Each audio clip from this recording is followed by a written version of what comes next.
안녕하세요. JR쌤 박대건입니다. 스리생 6화 가장 빠른 리뷰를 위해서 굉장히 아침 이른 시간에 촬영을 하고 있습니다. 어디에요? 여기에요? 여기에요? 이거 우습게 볼 일이 아니에요. 6화 함께 보시죠. 호암마마보다 무섭다는 3월 초턴의 계절이 왔군.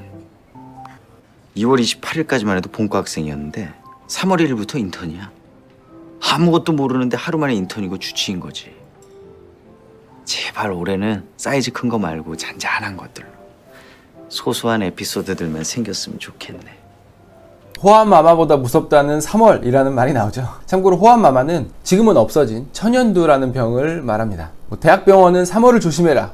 아는 분들은 다 아는 그런 유명한 말인데, 왜 그러냐면 대학병원의 모든 시스템이 3월을 기준으로 새로 시작하거든요. 인턴 선생님들도 새로 들어오고 레지던트들도 연차가 올라가고요. 교수님들도 새로 부임을 하시기도 하고요. 아무래도 분위기가 어수선할 수밖에 없습니다. 그리고 레지던트야 바로 윗 레지던트 사수가 있어서 빡세게 교육하고 인계하고 이런 과정을 거친다고 하지만, 인턴들은 정말 모든 게 너무 새롭고 낯설고 다 처음이거든요. 굉장히 어리버리하고 실수 연발일 수밖에 없습니다. 대부분은 소소한 것들이긴 하지만요. 대부분은 동맥혈 검사 라인 꽂는 것도 12월엔 뚝딱 하는 거를 3월에는 손에 안 익으니까 이걸 몇 번을 다시 하는지 나도 울고 환자도 울고. 동맥혈 검사는 ABGA라고 이야기를 하는데요. 병원에서 간호사 선생님들이 수액 맞을 때 잡아주는 그 라인은 정맥혈입니다. 피 검사할 때도 정맥혈로 뽑고요. 근데 동맥혈 검사를 하는 경우에는 동맥에서 검사를 해야 돼요. 동맥은 기본적으로 더 깊고 보이지도 않고, 그러다 보니 만져서 펄스를 느끼면서 주사 바늘을 동맥에다 꽂아야 되거든요. 이게 당연히 숙련도가 굉장히 중요할 수밖에 없고, 이 아프기도 진짜 오지게 아픕니다. 보통 요골 동맥에서 하게 되는데 환자가 눈 시퍼렇게 뜨고 한 번에 성공해줘요 이렇게 쳐다보고 있으면 3, 4월에 그 초기 인턴 선생님들은 손 떨면서 실패하고 손 바꾸고 그런 경우들이 정말 많이 생기게 되죠. 근데 한 12월쯤 되면 동맥혈 정도는 그냥 눈 감고 이렇게 던져서도 찾는다고 그렇게 이야기를 많이 합니다. 그 정도로 숙련된다는 거죠.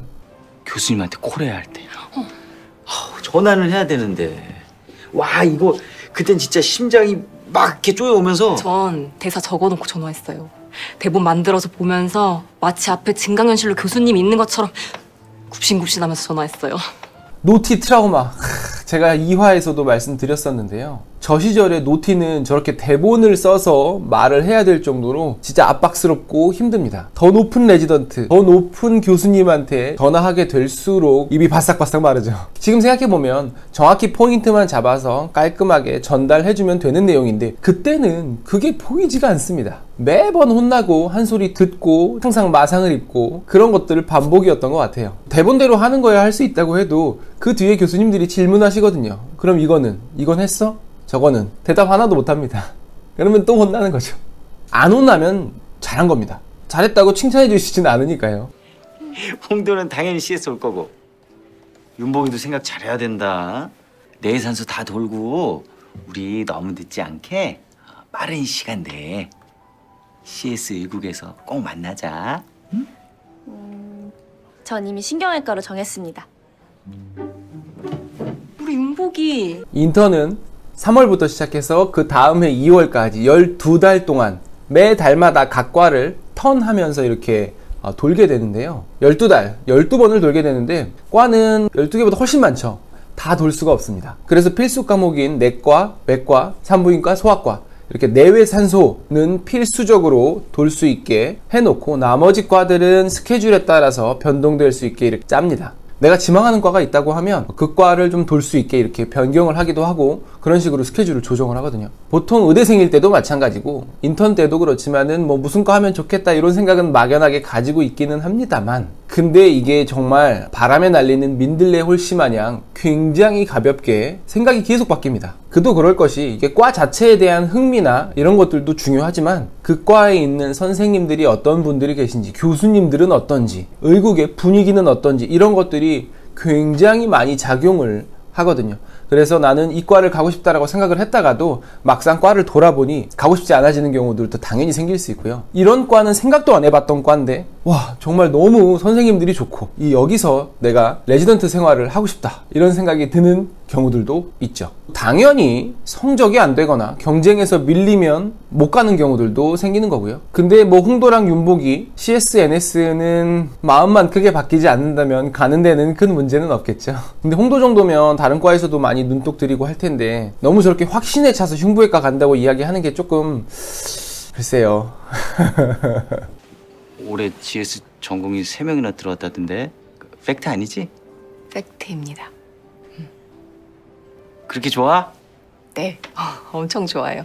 병원마다 그리고 과마다 당연히 의구 크기의 차이가 있기 때문에 TO는 당연히 차이가 나겠지만 이게 그 해의 경쟁률이 어땠느냐에 따라서 그 과의 교수님들이나 레지던트들이 좀 많이 뿌듯해 하거든요. 마치 이게 자기의 능력인 것 마냥 막 으스대기도 하고 막 그럽디다. 재활학과는 아무래도 조금 아직까지는 좀 인기가 있는 편이라서. 에휴 우리 불쌍한 창민이 올해 또 혼자 다 하게 생겼네.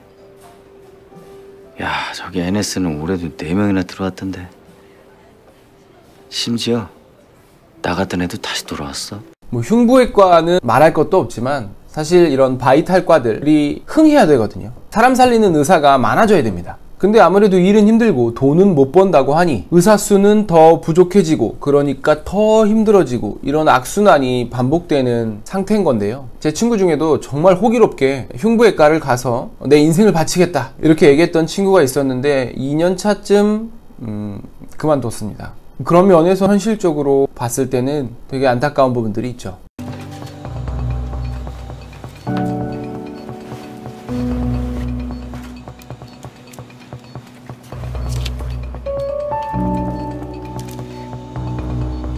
분장을 되게 잘한 것 같아요. 너무 진짜 같지 않나요? 응급실에 있으면 오토바이 사고 환자들 정말 많이 보고요. 오토바이 사고로 다치게 되면 일단 경한 경우가 잘 없습니다. 거의 대부분 굉장히 중하거나 막 위험하거나 이런 경우들이 많기 때문에 헬멧 꼭 쓰시고요. 어쩔 수 없는 경우가 아니라면 가능하면 타지 않는 거를 부탁드립니다.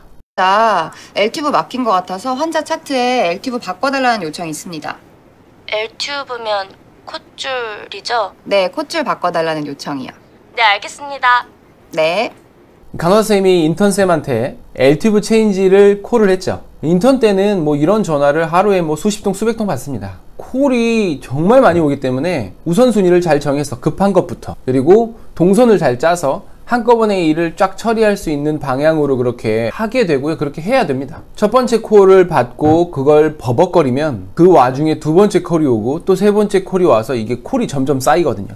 끝도 없는 업무의 늪에 빠져서 허우적대게 됩니다. 그래도 주변에 병동에 조금 연차가 있는 간호사쌤들이 있으면은 인턴쌤이 좀 어리버리해도 이게 잘 처리가 좀 가능한데 문제는 간호사 선생님들도 신규가 있거든요. 그래서 이 신규 간호사 선생님과 신규 인턴 선생님이 만나게 되면 환장의 콜라보가 발생을 합니다. 시너지가 폭발하는 거죠. 환자분 콧줄 좀 볼게요. 잠깐 불편합니다. 꿀꺽. 삼키셔야 돼요. 꿀꺽. 네, 다 됐습니다. 수고하셨습니다.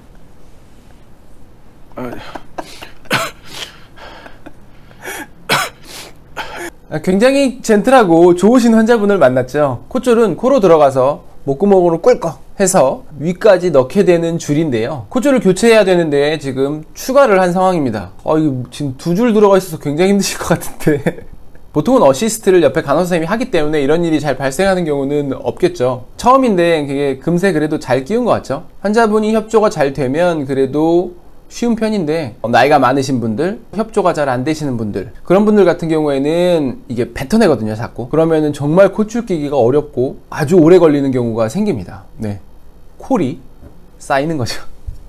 아기 나옵니다. 리차드슨 아웃.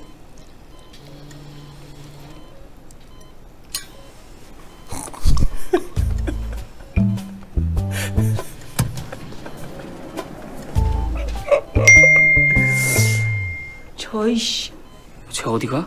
리차드슨 아웃 했는데 수술방 밖으로 아예 아웃해버렸죠. 이게 너무 재밌는 이유가 진짜 실제로 이런 일들이 있거든요. 실제 상황입니다. 처음이라 굉장히 낯설고 또 긴장한 상태에서 그런 상황에서는 순간적으로 되게 비상식적인 그런 판단들을 하는 경우들이 있을 수가 있습니다. 예전에 어떤 사람이 라스베가스 카지노에서 한 200달러 정도를 땄답니다.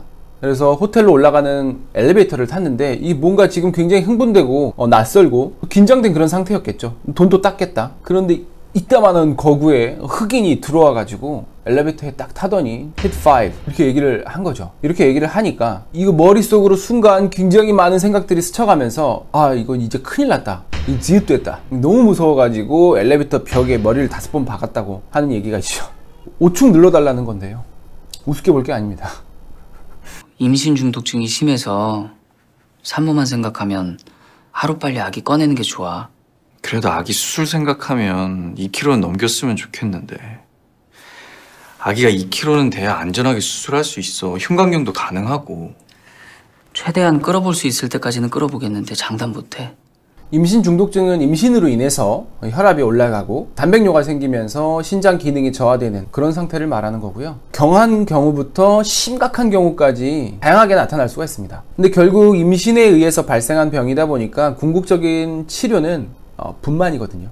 그리고 이 선천성 식도 폐쇄증은 말 그대로 입에서 식도를 통해서 위로 연결되는 그런 과정에서 식도가 중간에 막혀 있다라는 얘기입니다. 당연히 수술을 해서 뚫어주고 연결을 해줘야겠죠. 그래서 지금 산부인과, 외과, 소아과 세 과가 모여가지고 산부인과에서는 최대한 끌어보겠지만은 위험하다 싶으면 분만을 해야 한다라고 이야기를 하는 거고, 외과나 소아과 쪽에서는 그래도 아이가 최대한 버티고 나서 나와줘야 수술하기도 쉽고 나중에 아이를 케어하기도 쉽다, 지금 그런 내용으로 회의를 하고 있는데 그게 지금 말이 계속 돌고 있는 거죠. 아이고, 우리 소아외과 펠로 선생님 어떻게 하든 도와드리려고 하시는데 너무 좁아요. 아기 수술이 그래서 어려워. 실제로 굉장히 흥미로운 케이스 수술을 하는 경우에는 이렇게 막 뒤에서 혹은 의자 위로 올라가서 이렇게 구경을 하고 하기도 하는데요. 물론 거의 잘 안 보입니다. 아기 수술이 아니더라도 수술장 자체가 잘 안 보여요. 그래도 이런 수술이 가능하구나, 이런 것들을 실제로 그냥 보는 것만으로도 굉장히 큰 경험이 되고 자산이 되기 때문에 저렇게 보는 거고요. 근데 아까도 말씀드렸지만 인턴 선생님은 저거 볼 시간이 없습니다. 밀린 일을 얼른 해야 되고 그걸 다 했으면 자야죠. 남는 시간은 자야 됩니다. 잘 시간이 없거든요. 선생님, 창민 선생님. 김정민,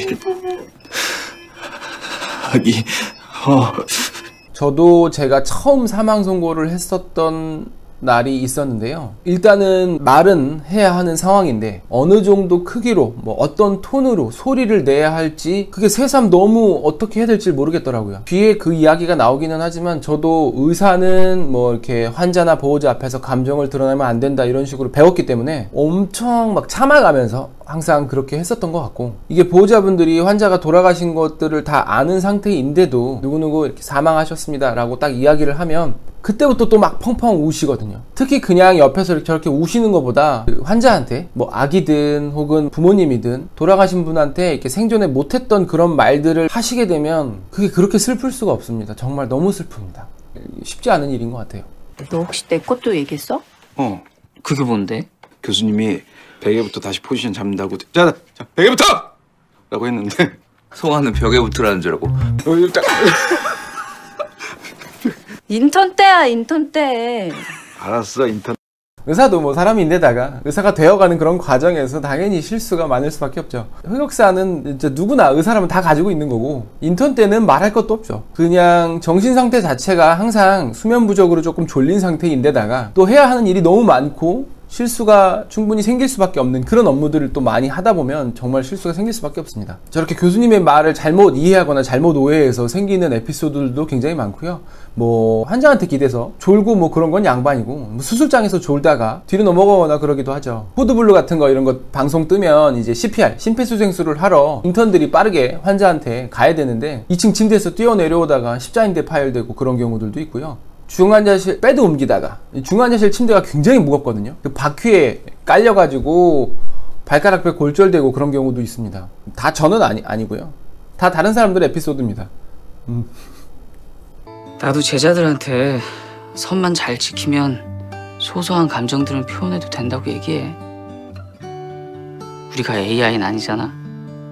저는 이렇게 배우지 못했지만 저도 이렇게 가르쳐야 된다고 생각을 합니다. 지금 현재 의사라는 직업으로 환자를 보고 계신 분들이라면 아마 대부분 공감을 하시고 또 충분히 논의가 되어야 되는 그런 의미 있는 그런 이야기라고 저는 생각을 하는데요. 의과대학 교육과정 커리큘럼에 꼭 이런 사람 간의 관계, 또 환자와의 관계, 공감과 사랑, 그런 것들과 관련된 교육이 같이 이루어지면 좋을 것 같다는 생각을 저는 참 많이 합니다.